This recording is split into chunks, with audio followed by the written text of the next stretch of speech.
बहुत तेज हवा चल रही है, इसीलिए मैं उधर जा कर के ब्लॉग स्टार्ट नहीं कर रही हूँ, थोड़ा सा अंदर आ जाती हूँ।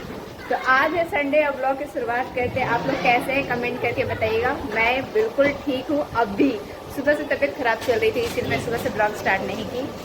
आ जाइए आप इधर आइए। हस्बैंड बाइक लेके खड़े, नहीं तो बाइक का साउंड आता नहीं, इसलिए क्योंकि हम लोग जा रहे हैं कुछ काम से, वो तो आप ब्लॉग में आगे देखने वाले हैं। दोनों बच्चे घर में हैं। अब जाके हवा थोड़ा सा चलना कम हुआ है तो चलते हैं, चलिए।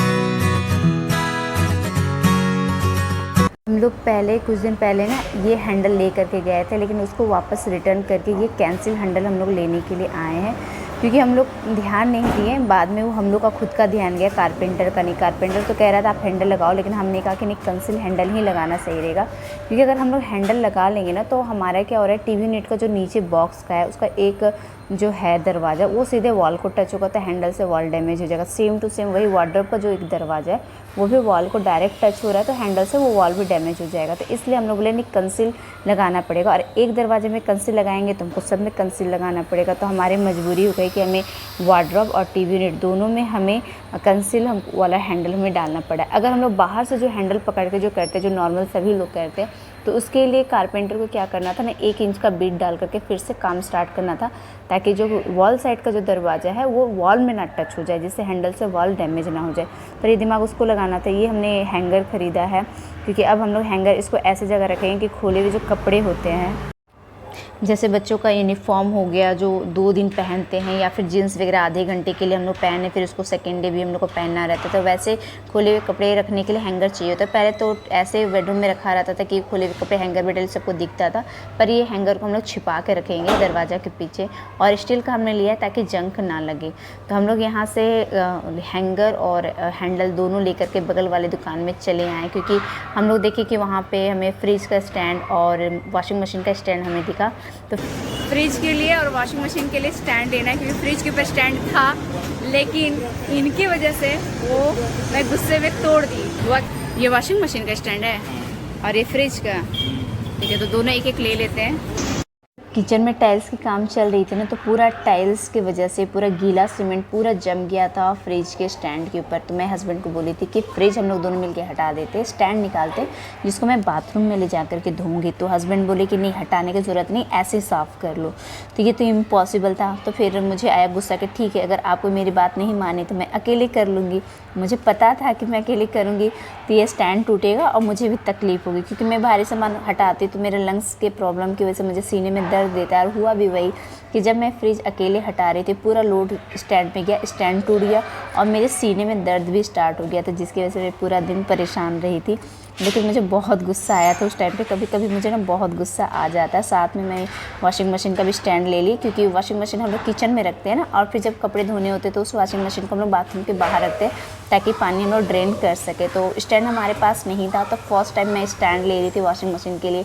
तो आइडिया नहीं था कि हमारा 7.5 kg का है तो कौन से साइज़ का लेना है। तो उन्होंने कहा था आप इसको खींच सकते हैं और अपने अकॉर्डिंग इसको आप यूज़ कर सकते हैं। 6.5 kg के 7.5 kg की जितनी का आपका मशीन रहेगा वो आपको एडजस्टेबल वाला स्टैंड है। तो हमने ये दोनों स्टैंड ले लिया। उसके बाद आ गए मैं पानी पूरी खाने के लिए, क्योंकि मेरी तबीयत कुछ दिन से ख़राब चल रही है। मैं कुछ भी खा रही हूँ मुझे स्वाद नज़र नहीं आ रहा, तो मैं सोची कि पानी पूरी खा लेती हूँ, शायद इससे मुझे टेस्ट पता चले। तो मुझे पानी पूरी का भी टेस्ट समझ में नहीं आ रहा था कि मैं क्या खा रही हूँ। और यहाँ आने से पहले हमारा एक्सीडेंट भी होते होते बचा। वो तो बाइक में डिस्क ब्रेक था, यानी कि जिसको यूज़ करने से तुरंत जहाँ ब्रेक लगाते वहीं पे बाइक रुक जाती, जिसके लिए हमें एक्स्ट्रा खर्च करना पड़ा था डिस्क ब्रेक के लिए 5,000 जब हम लोग बाइक खरीद रहे थे। पर हस्बैंड इसके लिए रेडी नहीं थे, पर मैं उनको बोली थी कि नहीं, आप डिस्क ब्रेक लगा लीजिए, 5,000 लगेगा तो लगेगा। लेकिन कभी ऐसा ज़रूरत महसूस हुआ कि तुरंत ब्रेक लगाया और वहीं पे बाइक रुके। तो आज हमारे सामने ही क्या था ना, जेसीबी था, और एकदम हम लोग 1 इंच से हम लोग बच गए, और इस वजह से एक्सीडेंट होते होते बच गया हमारा। घर आ गए हैं और देखिए ये हमारा टीवी यूनिट का काम चल रहा है। तो हम लोग बताया था ना कि पूरा वॉल पे हम लोग यहाँ पे प्लाई बैठाएंगे, टीवी यूनिट हम लोग पूरा कवर करे वॉल। इस वजह से इस वॉल को हम लोग कलर नहीं किए और ना ही कोई पुट्टी डलाए। हाँ, टाइल्स का काम जस्ट इसके पीछे एंट्रेंस में हो रहा था, जिसकी वजह से ये वॉल डैमेज हो गया था, खाँचा पड़ रहा था, तो ये उधर वॉल डैमेज हो गया था। जिसमें हम लोग सीमेंट बालू का काम करा के पुट्टी करा के छोड़ दे, कलर नहीं कराए, क्योंकि इसमें पूरा प्लाई जाएगा ही, तो फिर इसमें कलर और पुट्टी कराने की कोई भी एक्स्ट्रा मतलब पैसे की बर्बादी करना हमें सही नहीं लगा। क्यों हम लोग यूज़ करें यहाँ पे हम लोग पुट्टी कलर। तो फिर यहाँ पे हम लोग पूरा फ्रेमिंग करवा रहे हैं। देखिए वायरिंग का भी काम करा रहे हैं, इलेक्ट्रिशियन भी आए हुए हैं ताकि सारा वायर अंदर हो जाए। और टीवी यूनिट में कुछ लाइट्स भी लगाना है, तो इसलिए भी हम लोग इलेक्ट्रिशियन को बुलाए। देखिए ये पूरा मेन बोर्ड भी आ रहा है यहाँ पे, यही पूरा मेन बोर्ड ही है, इसको हम लोग हटा नहीं सकते हैं। तो इस वजह से हम लोग क्या करें, इस बोर्ड को हम लोग टीवी यूनिट के बाहर रखेंगे, क्योंकि इसको छुपा नहीं सकते ना, इसलिए। अब ये प्लाई यहाँ पे लग रहा है, बहुत सारा प्लाई यूज़ हुआ है फर्नीचर के काम पे। साफ पता चल रहा है कि फर्नीचर का काम जितना हम लोग सोच के चलते हैं ना, इतना आसान नहीं होता, बहुत टाइम टेकन होता है, बहुत माथापच्ची होता है। तो यहाँ पे इलेक्ट्रिशियन क्या कर रहे हैं, पूरा पॉइंट निकाल रहे हैं, क्योंकि टीवी यूनिट में हम लोगों ने 6 या 7 पॉइंट ऐसा कुछ लिया है, तो वो सारा पॉइंट निकालेंगे। क्योंकि टीवी यूनिट में हम लोगों ने पूरा लाइट लगवा रहे हैं, मतलब टीवी के चारों ओर भी लगा रहे हैं, कुछ डिज़ाइन है, तो जो भी डिज़ाइन हम लोग ले रहे हैं ना, उस डिज़ाइन में भी हम लोग लाइट लगवा रहे हैं। अभी जस्ट वो लोग गए हैं जो काम कर रहे थे, और मैं क्या बताऊँ, सच में कह रही हूँ, जैसे जैसे दिन बीत रहा है ना, मैं बहुत ज़्यादा इरिटेट हो रही हूँ, क्योंकि मैं अपने लिए टाइम नहीं निकाल पा रही हूँ, मैं योगा नहीं कर पा रही हूँ ना। तो इसमें मुझे सबसे ज़्यादा फ्रस्ट्रेशन हो रहा है कि मैं योगा नहीं कर पा रही हूँ। क्योंकि योगा मैं सुबह सुबह करती थी, और जिस टाइम पे मैं योगा करती थी उस टाइम पे मुझे घर के सारे काम निपटाने होते हैं। पहले क्या था कि मैं सुबह टिफिन बना करके हस्बैंड को ऑफिस भेज देती थी, उसके बाद मैं योगा करती थी, लाडो को स्कूल भेजती थी, उसके बाद मैं बचा हुआ सारा काम करती थी, साफ सफाई का, बर्तन धोने का। लेकिन अभी क्या है कि सुबह मुझे लोगों के आने से पहले, जो कारीगर उनके आने से पहले सुबह के काम निपटाने होते, तो मैं योगा कर नहीं पाती। और जब वो लोग आते हैं तो उनके सामने काम करना सही नहीं होता है, क्योंकि बहुत डस्टिंग होता है, मतलब इतना डस्टिंग होता है कि क्या कहना। अभी जैसे आज रहे देखिए, ये इलेक्ट्रिशियन का काम हुआ तो पूरा वो ड्रिल मशीन चला रहे थे, पूरा डस्ट उड़ रहा था यहाँ पे, पूरा पूरा नीचे देखिए कितने डस्ट है, कैसे योगा करूँ। ये देखिए कैसे मशीन छोड़ के गए हैं, पूरा डस्ट उड़ रहा है नीचे से। मैं आपको लेके जा रही हूँ पासेज से, पूरा यहाँ पे सामान वो बिखेर के गए हैं, ये देखिए कैसे वो गए हैं इस तरह से। कुछ समझ में नहीं आ रहा है, इनका काम भी ना काफी स्लो जा रहा है, बहुत पहले काम फिनिश हो जाना चाहिए। आज लेकर के 34 दिन हो चुके हैं घर के काम को स्टार्ट हुए हैं, मतलब मुझे बताया गया था कि 15 दिन में काम फिनिश हो जाएगा। फिर भी मैं काम को देख करके मैं समझ गई थी कि 15 दिन में तो खत्म नहीं हुआ, क्योंकि ठेकेदार की तरफ से 15 दिन का टाइम दिया गया था, तो मैं 25 दिन लेके चली थी कि 25 दिन लगेगा। पर मुझे ये नहीं पता था कि 1 महीना हो जाएगा फिर भी काम खत्म नहीं होगा, जिसकी वजह से मेरा हेल्थ डाउन हो रहा है। अब पिछले 1 हफ्ते से इतना वीकनेस हो चुका है शरीर में, क्योंकि लंग्स पेशेंट हूँ ना, खाना पीना सही से चल नहीं रहा है, योगा कम्प्लीटली बंद है, जिसकी वजह से मेरा हेल्थ डाउन हो रहा है।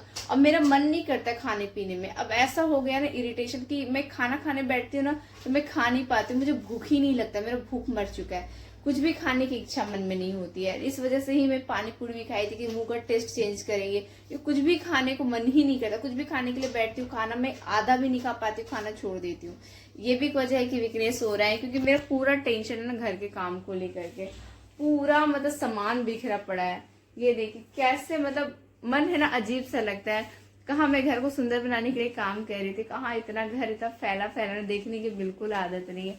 कई लोग कमेंट बॉक्स में बोले थे कि कुछ अच्छे अच्छे सब्सक्राइबर, उनके तरफ से अच्छे ही पॉजिटिव ही सजेशन थे कि आप कहीं और शिफ्ट हो जाइए और घर पे काम कराइए। लेकिन मैं एक बात कहती हूँ कि अगर मैं कहीं और शिफ्ट हो जाऊंगी तो 2 प्रॉब्लम आएंगी। एक तो वहाँ का रेंट मुझे पे करना पड़ेगा, तो जैसे आज 34 दिन हो गए, इसका मतलब कि मेरा 2 महीने का रेंट जाता, तो मेरे पैसे वेस्ट होते। दूसरा, मैं घर में रह करके अपने आंखों के सामने काम सही तरीके से करा रही हूँ, क्योंकि बहुत मिस्टेक होते हैं जब मिस्त्री लोग काम करते हैं ना, तो बहुत सारे मिस्टेक होते हैं। तो हमारा जो रिक्वायरमेंट होता है उसके हिसाब से हम लोग काम लेते हैं। जैसे टीवी यूनिट में भी डिज़ाइन हमने सेलेक्ट किया, लेकिन जब काम स्टार्ट हुआ ना तो हमें समझ में आया कि वो डिज़ाइन परफेक्ट नहीं है हमारे वॉल के लिए, क्योंकि हमें एक एक्वेरियम भी रखना है, क्योंकि फिश टैंक मेरे बेटे को बहुत पसंद है कि मम्मी मुझे फिश टैंक चाहिए, शुरू से ही कहता चला आ रहा है, जब से वो होश संभाला है। तो हम लोग बोले थे कि बेटा जब हमारा घर होगा तो फिश टैंक रखेंगे, जब टीवी यूनिट बनाएंगे तो फिश टैंक रखेंगे। तो टीवी का जो हम लोग डिज़ाइन सेलेक्ट किए तो वो लास्ट मोमेंट में चेंज हम लोग कर दिए। जो चेंज के डिज़ाइन उसमें भी बहुत सारी चीज़ें थी। खैर ये जब बन जाएगा तो आप लोग देख लेंगे। प्राप्त करते इस वजह से भी ब्लॉग रेगुलर नहीं बन पा रहा है, क्योंकि मैं ना, मेरा मन ही अंदर से बिल्कुल अच्छा नहीं लग रहा है, बिल्कुल भी अच्छा नहीं लग रहा है, क्योंकि मेरी तबीयत डाउन हो रही है। मैं आपको बता नहीं सकती कि मुझे अंदर से क्या फीलिंग आ रही है। मतलब भूख मर चुका है, वीकनेस इतना है ना कि कहना नहीं, कुछ भी अच्छा नहीं लग रहा है। ऊपर से बच्चों का पढ़ाई का टेंशन। लाडो का 7 तारीख से फाइनल एग्जाम स्टार्ट है, आदि का भी 24 मार्च से फाइनल एग्जाम स्टार्ट है। इन लोगों को पढ़ाई का भी प्रेशर है, क्योंकि घर के काम की वजह से इन लोगों को पढ़ाई भी बहुत डिस्टर्ब हुआ है। तो उसका भी प्रेशर, कि आप जानते हैं कि आदि का भी कोई ट्यूशन हमने नहीं दिलाया है, खुद मैं पढ़ाती हूँ। तो पढ़ाई में टाइम नहीं निकाल पाती है, टाइम रहता भी है ना, मन नहीं करता उसको पढ़ाने का, क्योंकि खुद में अच्छा नहीं फील हो रहा है। क्या मैं कहूँ, अभी मतलब मेडिटेशन भी कर नहीं पाती हूँ। मेडिटेशन कैसे करूँ, सुबह काम निपटाने घर का, फिर उसके बाद लोग आ जाते हैं, रात 9 बजे तक काम करते हैं, इतने गप्पे मारते, इतने फोन कॉल्स में लोग रहते हैं ना, मोबाइल पे बात करते हैं। कहना नहीं, कहना तो नहीं चाहिए, लेकिन उसमें से एक लड़का है पूरा दिन वो मोबाइल पे बात करता है, तो काम और स्लो जाता है। क्या मैं बोलूँ। आजा लाडो मेरे पास, आजा आजा मेरे बच्चा। एक लाडो ही है जो मेरा मन लगाते रहते, इसकी प्यारी प्यारी बातें मासूमियत भरी हुई इतनी अच्छी लगती है ना। बाय बोल दो बेटा। Bye bye. आप लोग सब अपना ख्याल रखिएगा। Tata bye bye, take care, bye bye.